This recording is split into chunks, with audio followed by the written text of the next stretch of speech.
5 ऐसी चीजें जिनके करने से आपका मूड बेहतर होगा, और अगर आपको एंजाइटी का, परेशानी का, डिप्रेशन का मसला है तो आप बहुत बेहतर महसूस करेंगे। पहले नंबर पे दूसरों के साथ काइंडनेस शो करें। ये एक ऐसी चीज है जो शायद समझ नहीं आती इतनी आसानी से, लेकिन हर कोई अपनी स्टोरी लेकर चल रहा होता है और हर किसी की अपनी दुनिया होती है। और अगर आप किसी के साथ काइंडनेस शो करते हैं, किसी के साथ हुस्न सलूक करते हैं, किसी की मदद करके देखें, किसी से अच्छा बोल के देखें, आपको खुद एहसास होगा कि आप अपने अंदर पॉजिटिव एनर्जी, अच्छी एनर्जी महसूस करेंगे, आपका मूड भी बेहतर होना शुरू हो जाएगा। दूसरे नंबर पे लोगों के साथ घुलना मिलना सीखें। लोगों के साथ मुलाकात करें, दोस्तों के साथ, फैमिली के साथ। आई नो बहुत मुश्किल काम होता है, स्पेशली अगर आप डिप्रेशन का शिकार हो या एंग्जाइटी का शिकार हो, आपका दिल नहीं करता किसी बंदे से बात करने का। और उसकी एक बड़ी वजह यह होती है कि आपके अपने हालात इस तरह के होते हैं, आप नहीं चाहते कि कोई बंदा आपके हालात के बारे में बात करे। लेकिन बिलीव मी, जब आप सोशलाइज करना शुरू करते हैं, लोगों से मिलते हैं, उनसे बातचीत करना शुरू करते हैं,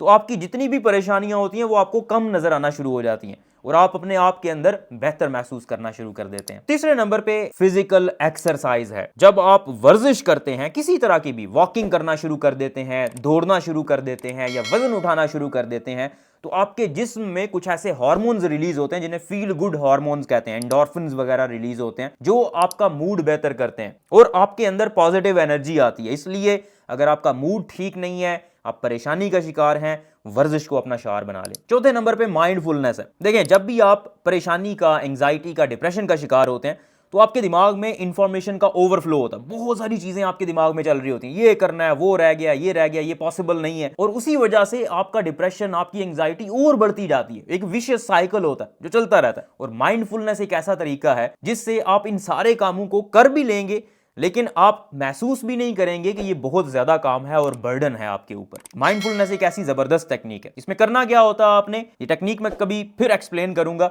लेकिन आपने अपने माइंड को क्लियर करना होता है। किसी एक चीज पे आप फोकस करते हैं, अपने माइंड को ट्रेन करते हैं कि आपने कौन सी चीजें सोचनी है, कौन सी चीजों को फेज आउट करना है। पांचवें नंबर पे कोई नई हॉबी, कोई नया मशगला सीखें। बहुत जरूरी है। कहते हैं कि खाली दिमाग शैतान का घर होता है। जब आपका कोई मशगला होगा, आपकी हॉबी होगी, कोई ऐसा काम जिसको आप इंजॉय करते हैं, अच्छा महसूस करते हैं, वो करें। लैंग्वेज सीख सकते हैं, जुबान सीख सकते हैं। आप कोई नई जुबान सीख लें, फारसी सीख लें, अरबी सीख लें, इंग्लिश सीख लें, कोई भी नई जुबान सीख लें, या कोई भी ऐसी एक्टिविटी जो आपने पहले नहीं की हुई लेकिन आपको इंटरेस्टिंग लगती है, वो सीखना शुरू करें और आप ऑटोमेटिकली अपने आप में बेहतर महसूस करना शुरू कर देंगे।